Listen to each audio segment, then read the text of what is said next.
Hey, everybody. Welcome back to another episode of the Growth Capital Podcast. I am your host, Justin Dixon, and today we've got Jeff Majka on the podcast. He is the founder of the Security Bulldog.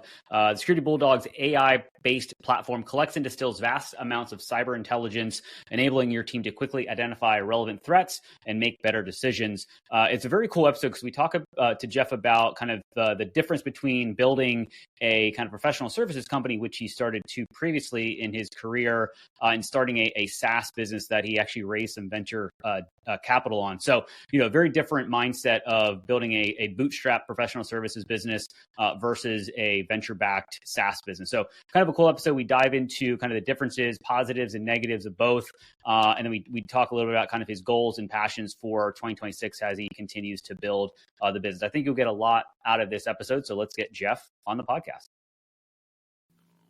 Interested in hearing conversations with private equity leaders, CEOs of private equity-backed companies, and startup entrepreneurs where they share their stories about their career journeys, starting, investing in, and scaling successful businesses, and the important role that having the right talent plays in building a successful business, then you are in the right place. Welcome back to another episode of the Growth Capital Podcast. Here's your host, Justin Dixon.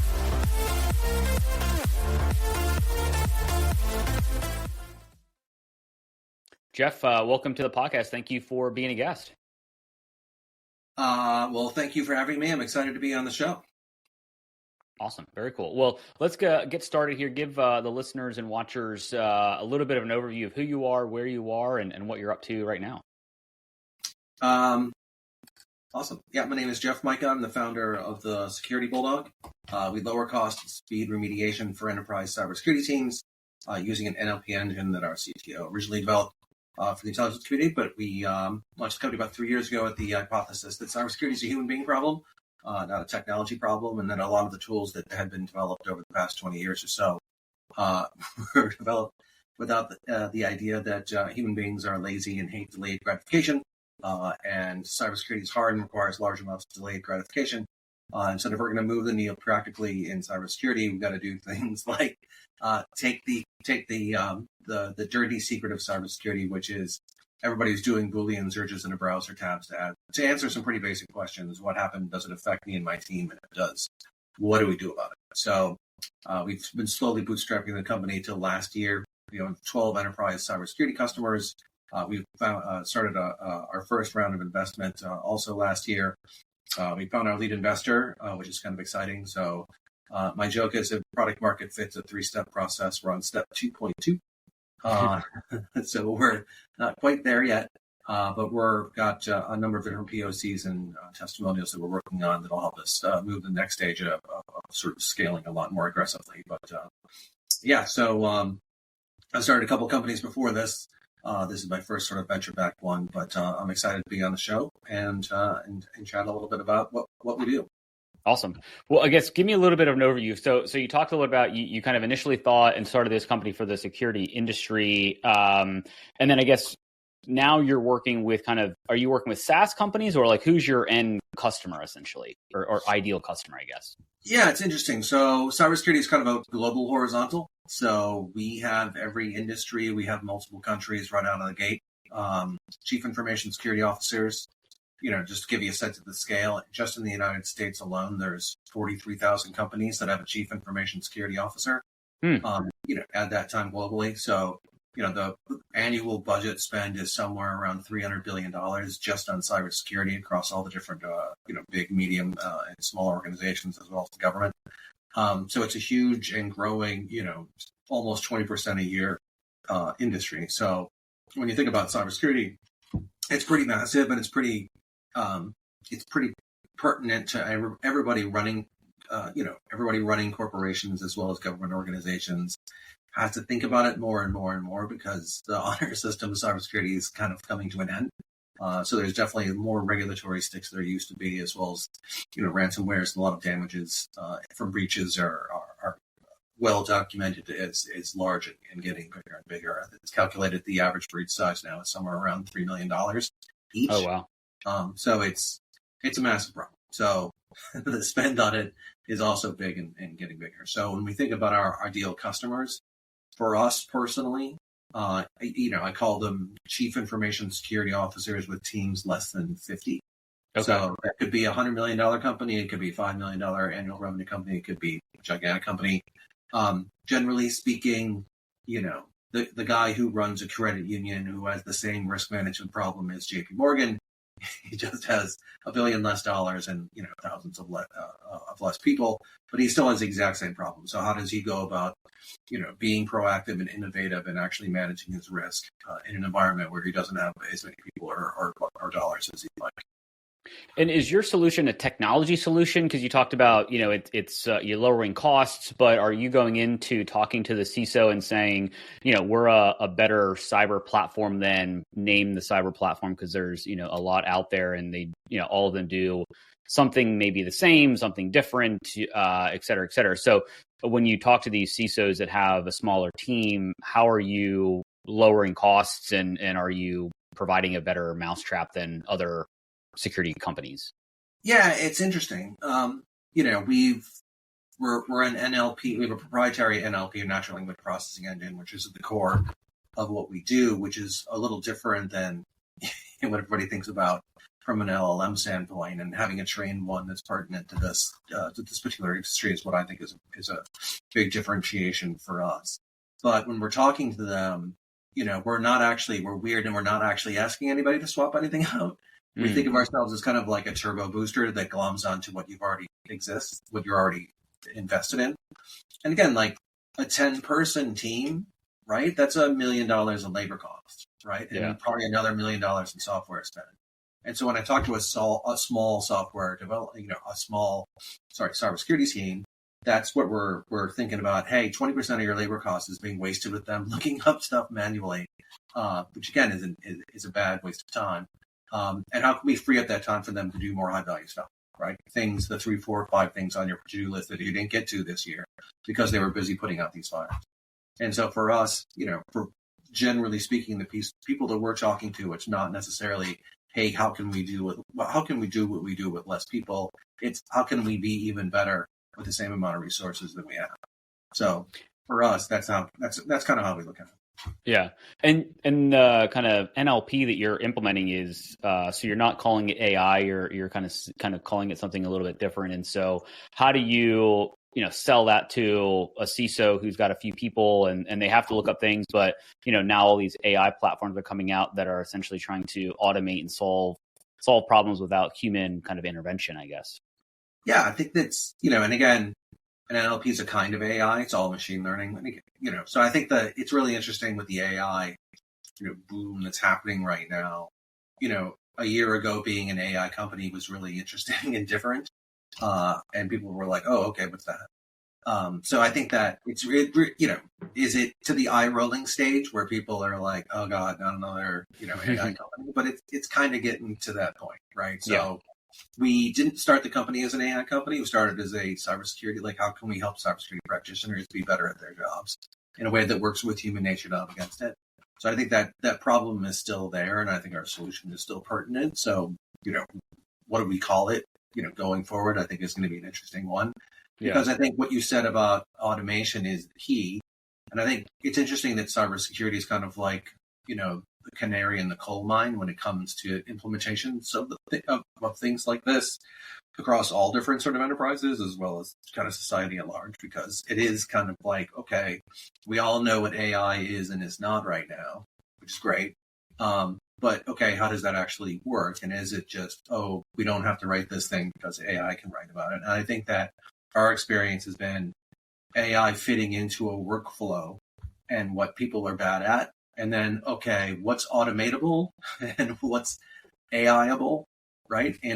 Especially in a cybersecurity environment where there's never not going to be a human in the loop, right? There's, the levels of complexity that spring up that you don't really plan for, right? Cybersecurity is a weird, I call it the cup of coffee problem in the morning.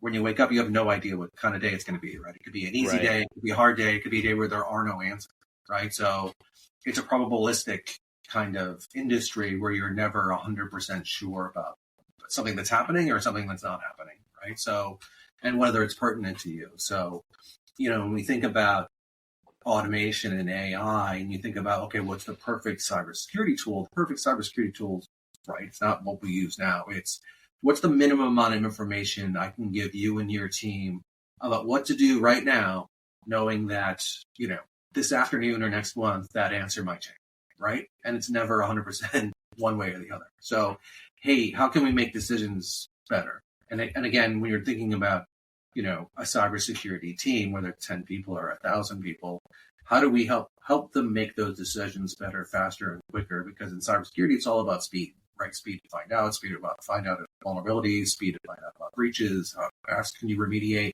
How best can you be resilient and operate while you're doing that remediation process? So for us, it's okay. How can we build a security bulldog so it fits into that sort of way that the cybersecurity team is going to change over the next year? Because it's not, it's going to be a different looking cybersecurity structure than it's traditionally been the past couple decades. So yeah, where does automation and AI fit into that? And again, it's a little different for each. Again, there's not one way to do a cybersecurity team, even from an internal to outsourced, right? So not probably fewer than you think companies entirely do everything internally. So yeah, what's internal, what's external, how do you automate that stuff? I think that's kind of an open question right now that I think people are experimenting with from the discussions we've been having.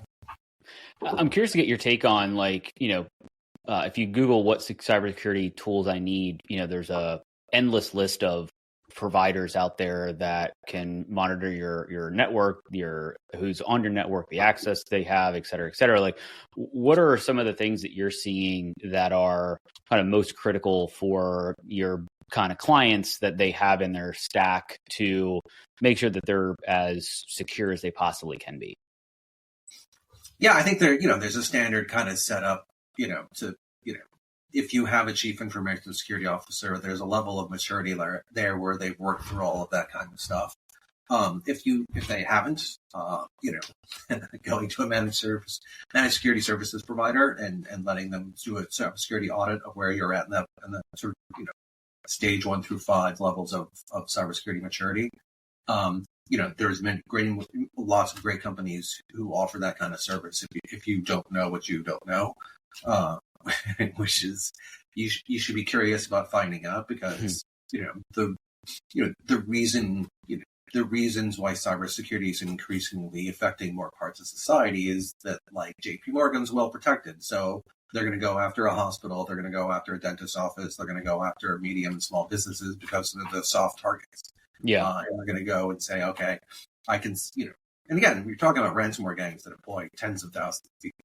Right. So you're talking about, state sponsored organizations that are well funded, that have worked 24 hours a day, 7 days a week. And if you think it doesn't pertain to you, I had a guy say to me, last week, you have to think of cybersecurity as an infinity game, right? It's always going to be go on. And it's whether you choose to play the game or not, it's going to be going on, whether you want to or not. So you should be doing it, at least in some part, thinking about how you can, strengthen your cybersecurity in your organization, whatever it is, private sector or public sector. And you should be thinking about how to get better at that, because you can always be getting better at that. And you can always think about the fact that if you say, it's not going to bother me, well, it is going to bother you, because they're going to be you're going to be the ones that they're going to recognize as being an easy target.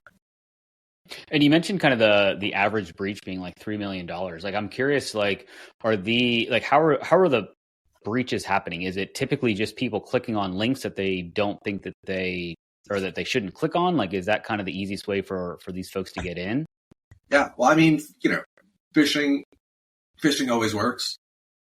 But the joke is, 0 days are 0 days that, they've hacked into the telephone system, and they're there and they're living off the land. It's pretty esoteric, and it's advanced persistent threats is what they call, the government, our adversary governments are, they have teams of people that are working on this 24 hours a day.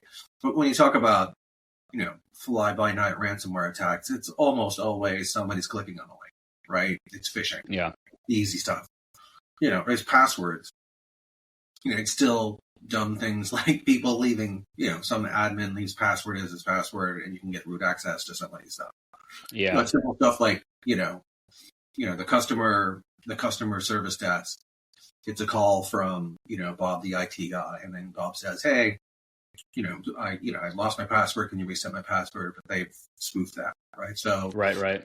Things like audio and video, it's interesting, going forward, they can spoof video right now. So there's already examples of, people creating fake LinkedIn profiles of account, CPAs, and convincing people to wire money to his address because the CEO said so.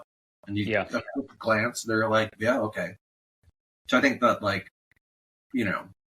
thinking through everything you do and making sure that it's legit, I think that organizationally wide, we're going to have to think about that, because it's the simple stuff that works a lot of times. And don't click on anything, double check anything.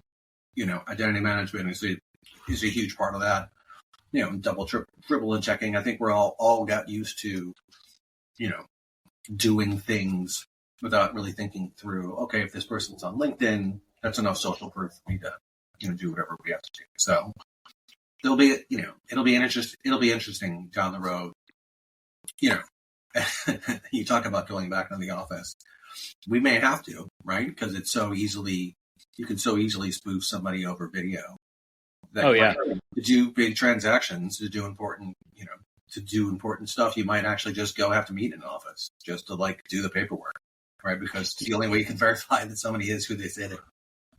Yeah, I was talking to somebody a while ago, probably a month or two ago, and they were talking about sales specifically, and how, bigger deals, they feel like people are going to be, just like you said, I want to shake your hand before I sign a multi-million-dollar contract, because I don't know, who I'm dealing with sometimes, because you and I could be bots right now. We don't even know, right? And so it's only going to get better and better as AI and all the engineering improves around it. So I guess, so as you mentioned that you bootstrapped the business for a couple of years, you just recently took on some outside capital, and you started a few businesses before this without any outside capital. So I'm kind of curious to get your input on, for anybody that might be listening or watching this that, is in your shoes where they've bootstrapped or they've thought about taking on outside capital. Like, what, as you see it now, what are some benefits and maybe drawbacks, limitations, et cetera, that taking on outside capital versus not, would be the right or wrong decision for somebody? So I started so my background's in marketing and business development. So I've started a couple agencies. I worked for a couple small innovative agencies. My first jobs out of college were in that area. So I've been an entrepreneur and been used to being an entrepreneur, my whole life. So it's just sort of my natural way of being. So for me, it's, running payroll and getting clients and doing all the legal stuff. I have a lot of experience with that. I actually was teaching a class at Mach 37, which is one of the better, the best global cybersecurity accelerator. I taught a class called Failure to Launch about all the stupid things that founders do, because they're generally speaking engineers, and they don't think, the standard stereotype of a startup founder comes from an engineering or cybersecurity background and doesn't know the business part of that well, and product development, all the blah, blah, blah, blah. And so I taught this class called Failure to Launch, and I got a little imposter syndrome that I was teaching this class, but I hadn't actually done a VC-backed, startup company.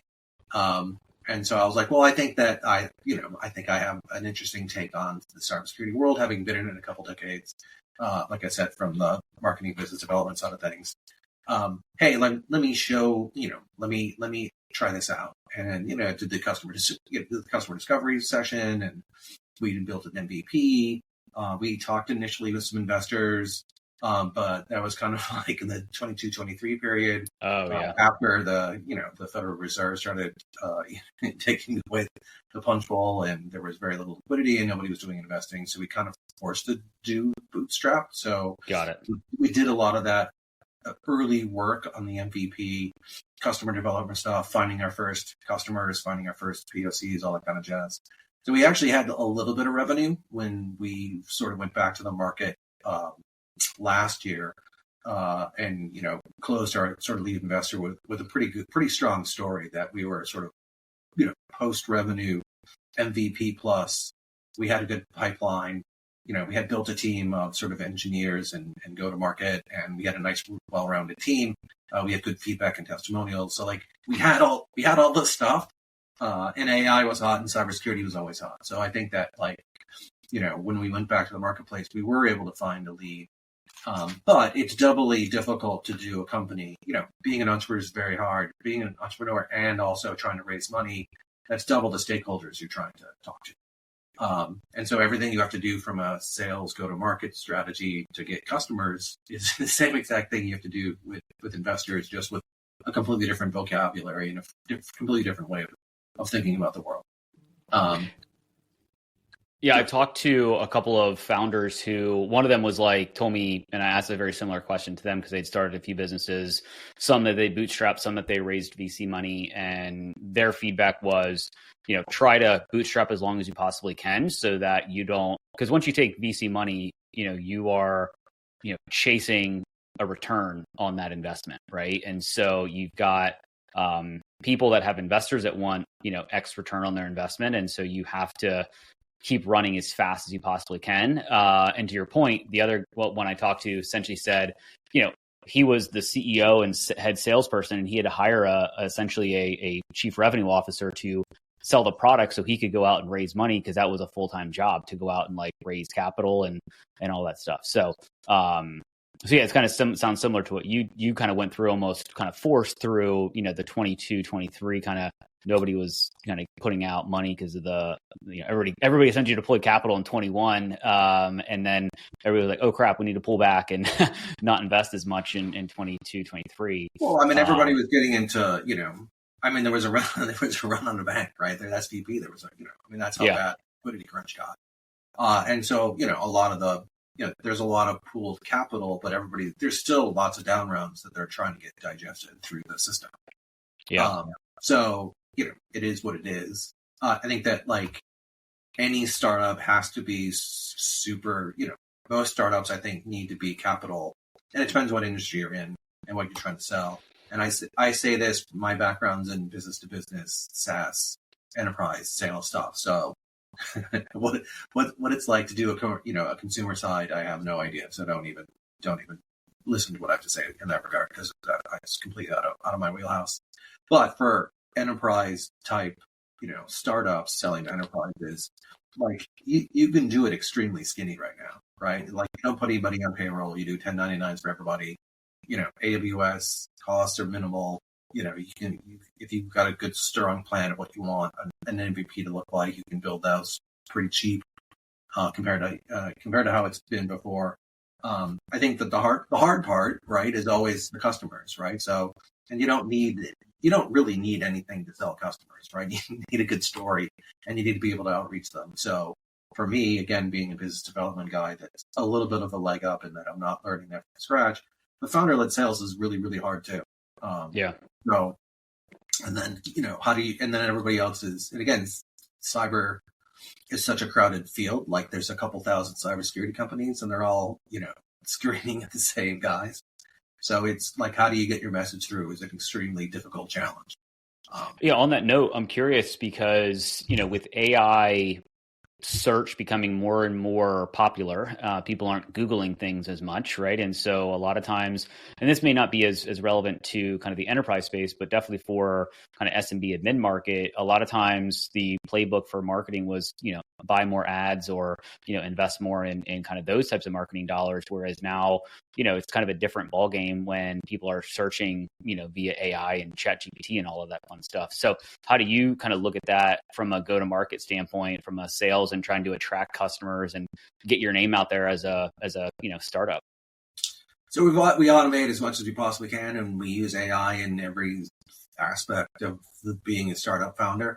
On the engineering side to the content development side to, the outreach on LinkedIn, right? Having been in that side of the, 20,000 people I'm connected to on LinkedIn right now, most of those, probably 2/3 of those are cybersecurity folks. I have a pretty good marketing channel, and it's semi-automated. We do cold outreach. We do, we're calling people, leaving voicemails. We're trying to connect with people. Some of the old school stuff's probably working a little bit better by comparison, just because, the great email deliverability crisis of last year.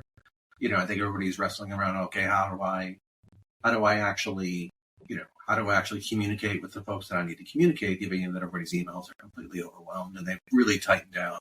Microsoft and Google really tightened down on the deliverability of emails in people's inboxes. So, if you're sending people an email and they're not reading it, right? It's like, no, you're not doing anything at all. So how do you get in front of people? How do you go through? That's why I like LinkedIn, especially for B2B and enterprise. LinkedIn's the most valuable channel for me because you're able to share, really good content, create. We've got really rich blogs that we're putting out there, rich content. We're doing podcasts, we're doing all sorts of stuff to be like, hey, here's my stuff. Let's chat about it. And again, with a lot of times with enterprise, like you can't make them buy something, right? Mm-hmm. So it's like you have to just be, a lot of thought leadership is, hey, when you have a problem and you think about, we need to think about how we're redoing our intelligence gathering. Oh, the Security Bulldog, like Jeff Majka, he's been on, I should reach out to him. It seems to be like this. So I think that, it's the same old, the old PR canard of people do business with those that they know and trust. And your job as a founder-led sale is to raise the amount of people that know about you and the amount of people that trust what you're saying. And that's just repetition and you saying smart things. Yeah. Right. And having an opinion on stuff. Right. So, hey, we have a strong opinion on the way that the world should work. And we built a company around this idea that we make this happen and, say it and being out about it. You don't need, these days you don't need a super polished, right? People are, right. It's almost like the standard right now is just so, hey, say smart things and be engaging and repeat it and get that out there. But yeah. It's almost like being more raw is becoming more and more popular because AI is so curated and, perfect, essentially.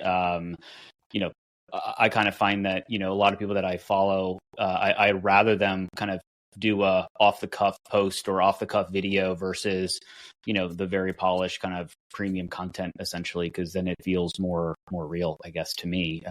Maybe I'm old school a little bit that way, but yeah, I guess as you think about kind of the going in, we're recording this in kind of early-ish, mid-November 2025. So, we're kind of rounding out the year 2025, talking to all the private equity guys and gals that I know and venture capitalists, they thought 2025 was going to be this great year. Trump's in the office. And then obviously that didn't go as planned because everybody thought the dam was going to break this year with the logjam that was created post 2021 and kind of the slowdown in 22, 23.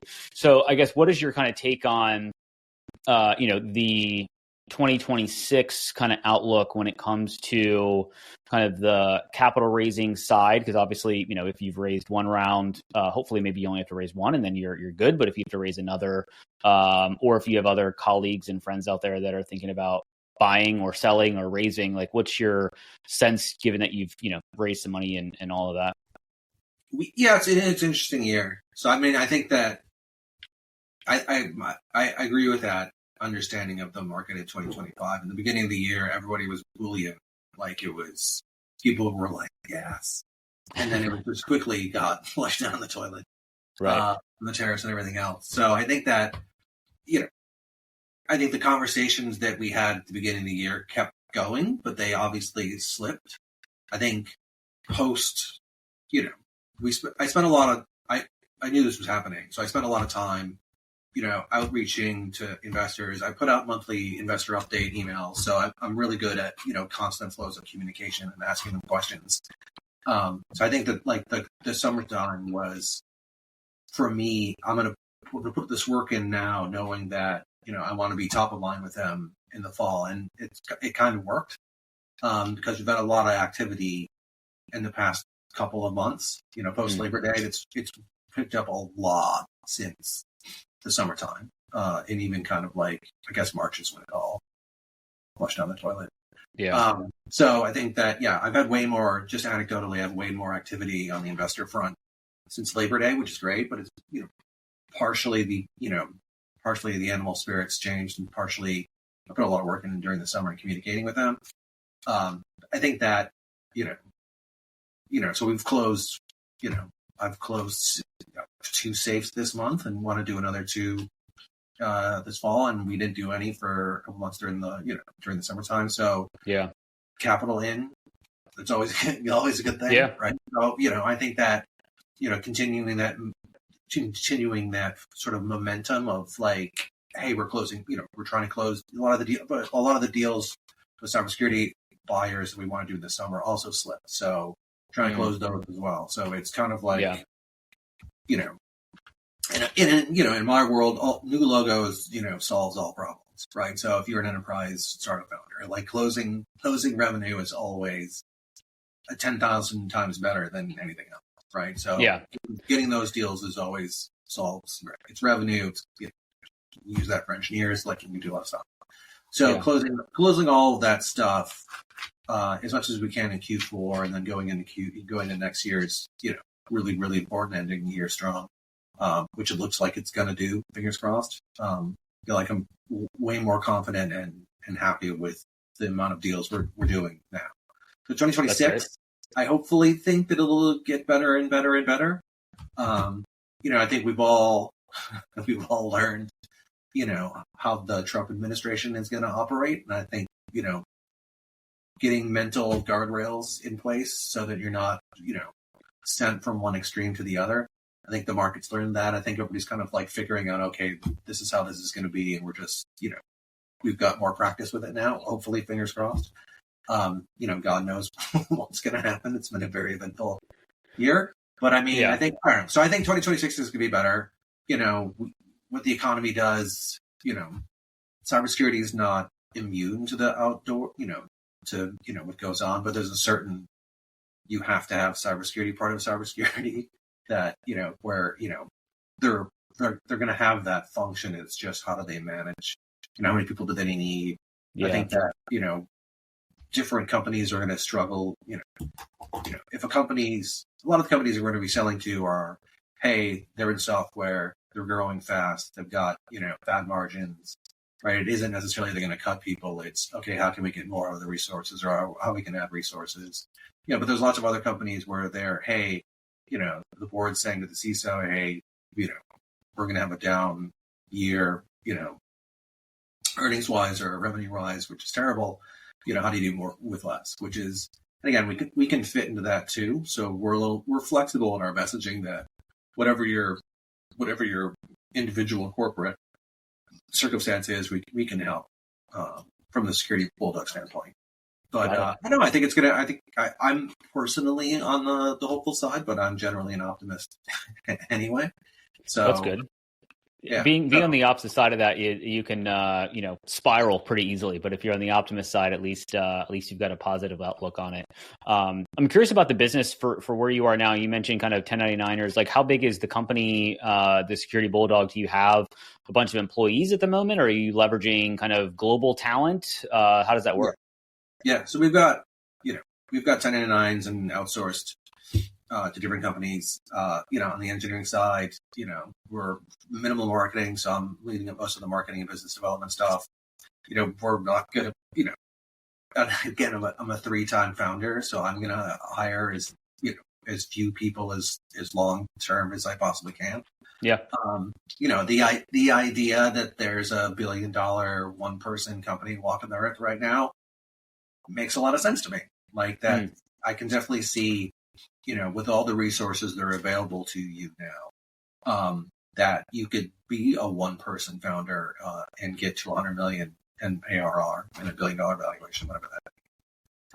So I think that's, and I, where I'm at, where we're sitting right here, plugging and playing the resources, the first full-time FTE will probably be sort of a back-end engineer, just to sort of make sure that the engine's being competitive, and lead the engine, and the results that we push out there are sort of industry leading. And then maybe a full-time engineer. So, I mean, our first couple hires are going to be engineers.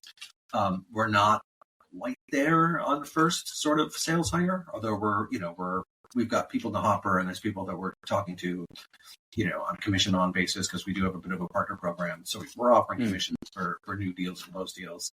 Oh, got it. Okay. So, yeah. So, I mean, I think that, I'm definitely of the kind of entrepreneur who hates overhead. So, having had a couple companies that made that mistake back when I was a younger man, that it's always left a scar in my brain that having rent and overhead and payroll. Like if you don't have to have it, right? Why bother? And I don't think these days you necessarily have to have it. So.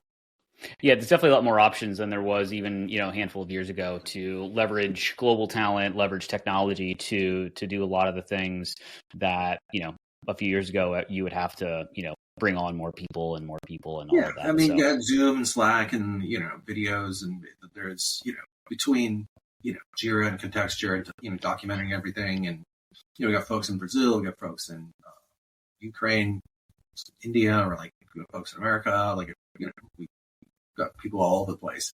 And that's a tiny 6-person plus, consultants kind of shop. Yeah.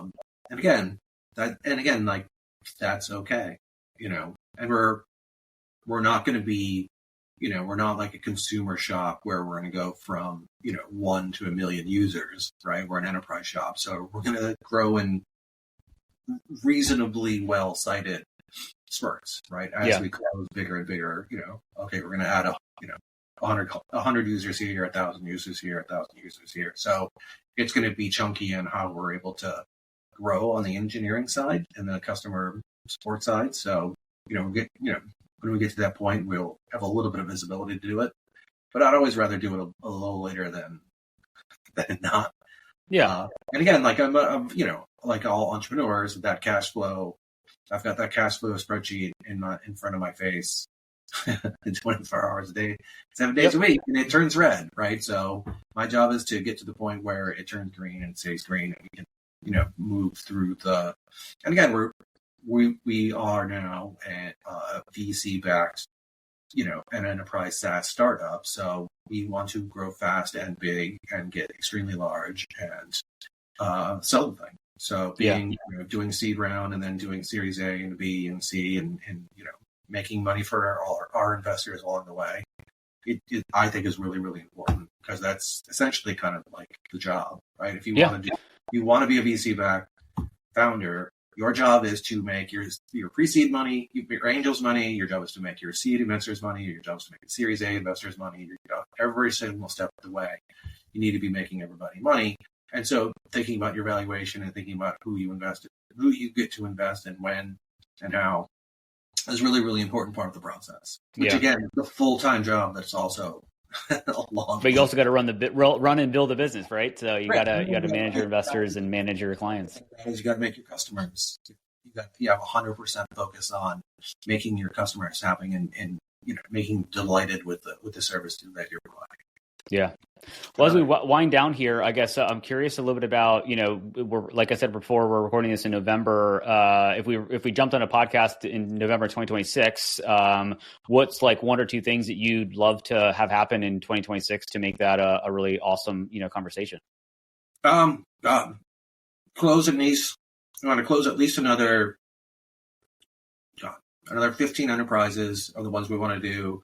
At least 1 or 2 or 3 large enterprise customers at the higher price point that we're talking about. Have that revenue, do a proper seed round, $3 million seed round, and then, like I said, have, probably 4 FTEs at that point, a couple engineers, and the first sales guy on, build, for cybersecurity companies, building out our channel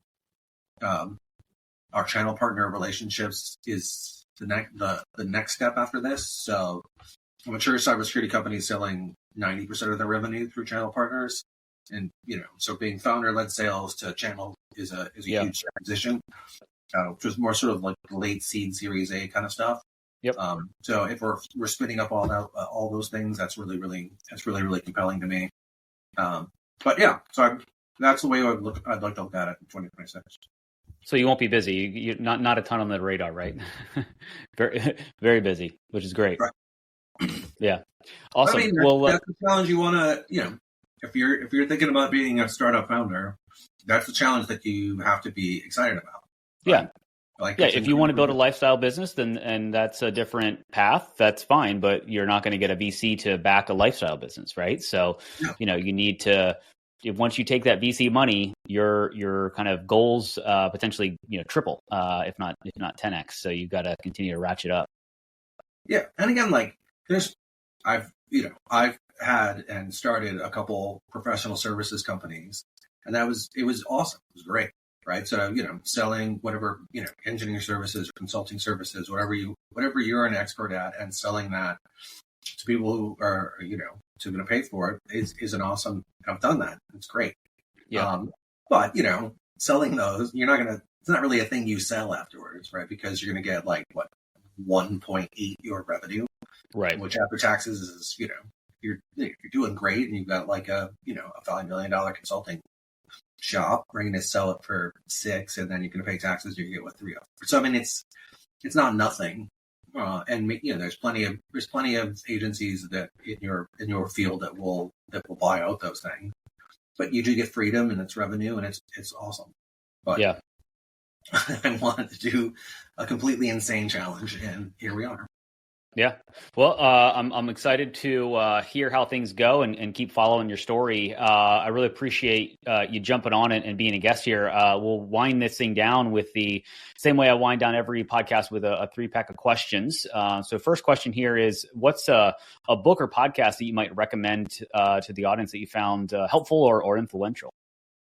From a book standpoint, Venture Deals, Be Smarter Than Your Lawyer and Venture Capitalist by Brad Feld.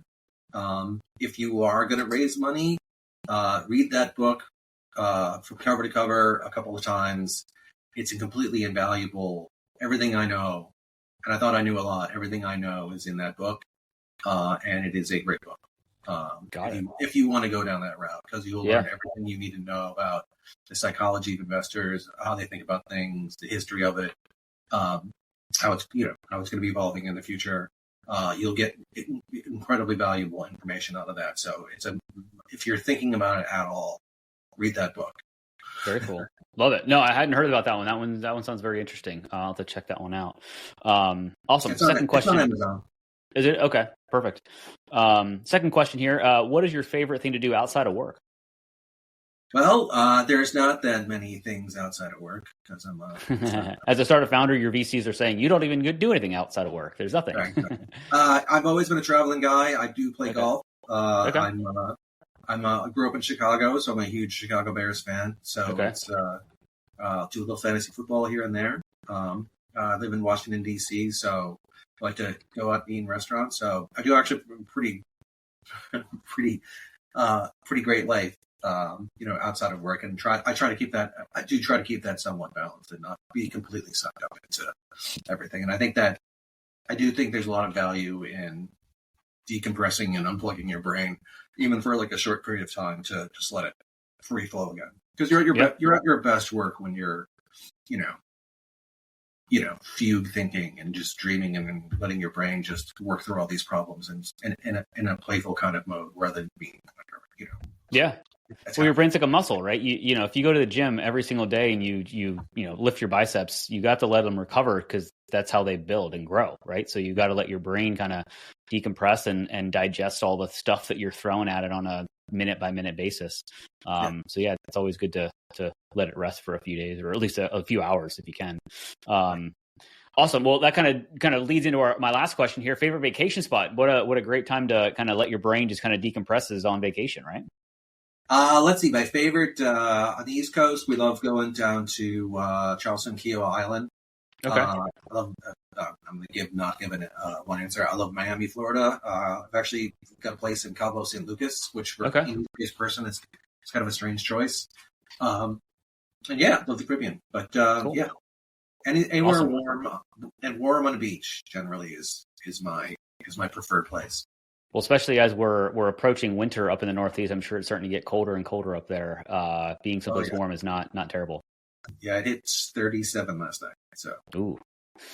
Yeah, that's cold, especially because I live in Austin, Texas. Although it got to like 37 2 nights ago here as well, so it was quite cold.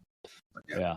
Awesome. Well, Jeff, man, it was great to meet you. Great to learn about your story and hear about the Security Bulldog. If people want to reach out, learn more about what you're doing, want to learn more about Security Bulldog and just kind of pick your brain, what's the best way to connect with you?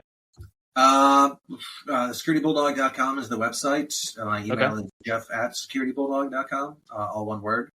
And that's probably the best way to get it. Connect with me on LinkedIn, Jeff Jeff-Majka, M-A-J-K-A on LinkedIn. So I happily connect with anybody and happy to talk about, the Security Bulldog or, being a founder or investing and or all that kind of stuff is fascinating to me, and I love to talk about it. Awesome. Very cool. We'll put all this stuff in the show notes so people can find you super easily. So Jeff, man, thank you very much again for being on the podcast. It was a great conversation. I really appreciate it. Awesome. Thanks for having me, Justin, and good luck. I can't wait to see it come up.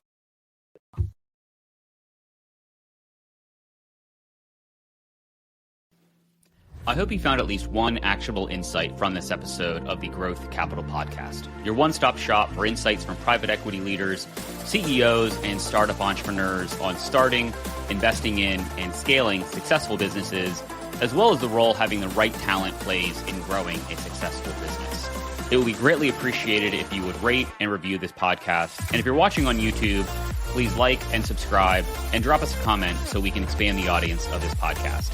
Thank you for all your support, and don't forget about upcoming episodes dropping every Tuesday.